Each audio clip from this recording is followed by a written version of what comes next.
അച്ഛനെന്ന് നമുക്ക് പേര് കൊണ്ട് മാത്രമേ ഉള്ളൂ. ആ ഒരാളുടെ സാന്നിധ്യം ഇന്നേ വരെ എനിക്ക് കിട്ടിയിട്ടുണ്ടായിരുന്നു. ഞാൻ പറഞ്ഞില്ലേ, എനിക്ക് അച്ഛനും അമ്മയും ഉള്ള കുട്ടികളെ ഇങ്ങനെയൊക്കെ കാണുമ്പോൾ തന്നെ ഭയങ്കര സങ്കടമാണ്. ഞാൻ പ്രസവിച്ച് കുറച്ച് കഴിഞ്ഞപ്പോൾ തന്നെ അച്ഛനും അമ്മയും തമ്മിൽ ഭയങ്കര പ്രശ്നങ്ങളായി. ആള് ഭയങ്കരമായിട്ട് വെള്ളമടിക്കുമായിരുന്നു അച്ഛൻ. എൻ്റെ വീടെന്ന് പറഞ്ഞാല് ചാണകം മെഴുകിയ ഒരു വീടാണ്.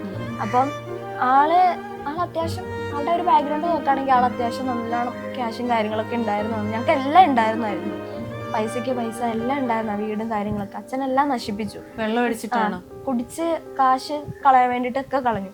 എന്നിട്ട് അമ്മേനെ ഒരുപാട് ഉപദ്രവിച്ചിട്ടുണ്ട്. ഞങ്ങൾക്ക് വേറൊരു കുട്ടി ഉണ്ടായിരുന്നു. ആളെ അമ്മ പ്രഗ്നന്റ് ആയിരുന്ന സമയത്ത് അമ്മ ഇങ്ങനെ കട്ടൻ ഇങ്ങനെ വിരിച്ചോണ്ടിരിക്കുക, ചാണകം മെഴുകിയ വീട്. അപ്പൊ ഒറ്റൊരു ഹാള് മാത്രമേ ഉള്ളൂ, ഇതിലെല്ലാം നടന്നു പോകുന്നത്. അപ്പൊ ഇങ്ങനെ കട്ടൻ ഇങ്ങനെ വിരിച്ചോണ്ടിരുന്നപ്പോഴത്തേനും സ്റ്റൂളിലാണ് അമ്മ കയറി നിൽക്കുന്നത്. അച്ഛൻ വെള്ളം അടിച്ചിട്ട് വന്നിട്ട് കോടാലെടുത്തിട്ട് ആ സ്റ്റൂള് വെട്ടിക്കളഞ്ഞു കാല്. അമ്മ മേലേന്ന് വന്ന് താഴേക്ക് വീണിട്ട് അമ്മേന്റെ വയറ്റിൽ ഉണ്ടായിരുന്ന കുട്ടി മരിച്ചുപോയി. ആണോ?